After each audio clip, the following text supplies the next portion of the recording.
এই মা মোচার চপ বানাচ্ছে এখন। এই একটা মোটা হয়েছে আর এই হচ্ছে এখানে তিনটে। বন্ধুরা মোচার চপ বানাচ্ছি। আমি হেল্প করছি মাকে একটুকুনি। ও এক্ষুনি আসলো, ও পরে বলে আমি ওকে বলি না। তা ও বলছে মা একা করছে, আমি জানি। বলছে মা দোকানে তো ঘরে অত ভালো হয় না, তুমি বাড়িতে বানাও। তাই বাড়িতে বানানো হচ্ছে এখন। চেষ্টা করে দেখবো দোকানের মতো করতে পারি কি। এটা হয়ে গেছে, সবে দুটো হয়েছে। দেখো বন্ধুরা কেমন হয়েছে,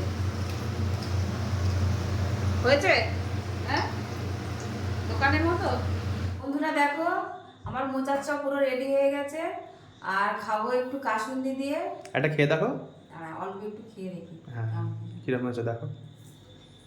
বাড়ি বানানো, বাড়ির বানানো কোনো খারাপ জিনিস খারাপই নেই। হয়েছে। কি খারাপই হয়েছে? এটা ভালোই হয়েছে। সেটা বাদ দে। বলে খারাপই হয়েছে নাকি? দাও আমাকে, দাও দেখি, খেয়ে দেখি। টেস্ট কর। ভালোই হয়েছে তো। ভালো হয়েছে? হুম। বাড়ির বানানো জিনিস একদম ফ্রেশ। বেশ আদা আদা ফ্লেভার। পোড়া তেলে করে, বাড়ির একদম ফ্রেশ তেল, ফ্রেশ সবকিছু, মানে উপকরণ সবকিছু ফ্রেশ। বাদাম ইয়ে দিয়েছো না, কি বলে? নারকেল। নারকেল, হ্যাঁ নারকেলের গন্ধ। ঝালটা মনে হয় একটু কম কম লাগে। না না একদম ঠিক আছে। বাদাম ফাদাম দাও এই যে। খুব ভালো হয়েছে বন্ধুরা। বাহ খুব ভালো হয়েছে। দেখো